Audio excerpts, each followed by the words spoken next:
যথাযথ মর্যাদা ও ধর্মীয় ভাবগাম্ভীর্যের মধ্য দিয়ে পালিত হচ্ছে পবিত্র ঈদে মিলাদুন্নবী। 570 খ্রিস্টাব্দের 12 রবিউল আউয়াল মহানবী হযরত মুহাম্মদ সাল্লাল্লাহু আলাইহি ওয়াসাল্লাম পবিত্র মক্কা নগরীতে জন্মগ্রহণ করেন।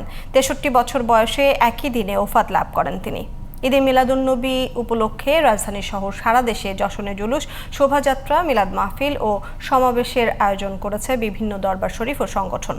বিস্তারিত হাসান আল মামুনের রিপোর্টে।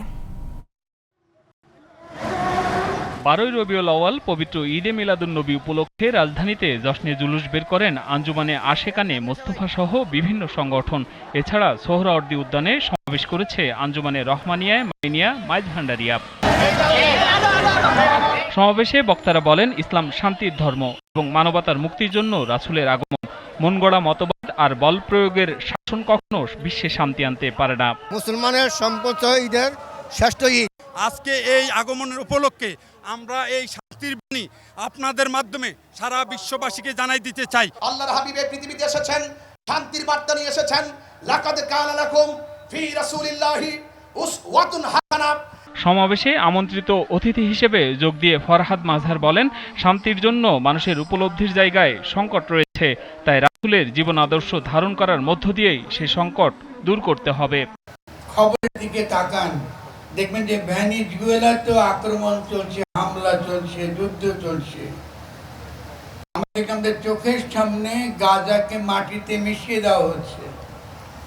আমাদের দেশেও আমরা এই যে একটা জুলাই গণঅভ্যুত্থান হলো, তারপরেও কিন্তু আমরা একটা যে শান্তির দিশা দেখব, তার কোনো লক্ষণ দেখা যাচ্ছে না। এর পেছনে রয়েছে আমাদের উপলব্ধির জায়গায় সংকট,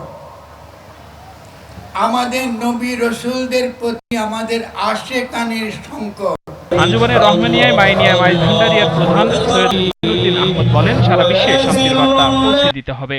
আল্লাহ রাব্বুল আলামিন পাক কোরআন শরীফে বলছেন, আমি আমার নবীকে তোমাদের মাঝে প্রেরণ করে যারা মুমিন, যারা বিশ্বাসী, তাদের জন্য আমি দয়া করে দিয়েছি, ইহসান করে দিয়েছি। এদিকে ঈদে মিলাদুন্নবী উপলক্ষে রাজধানীতে বিশ্ব সুন্নি আন্দোলন ও বিশ্ব ইনসানিয়াত বিপ্লবের সমাবেশ ও শোভাযাত্রা করেছে ওয়ার্ল্ড সুন্নি মুভমেন্ট ও world humanity revolution. Hasan Al Mamun, GTV news, Dhaka.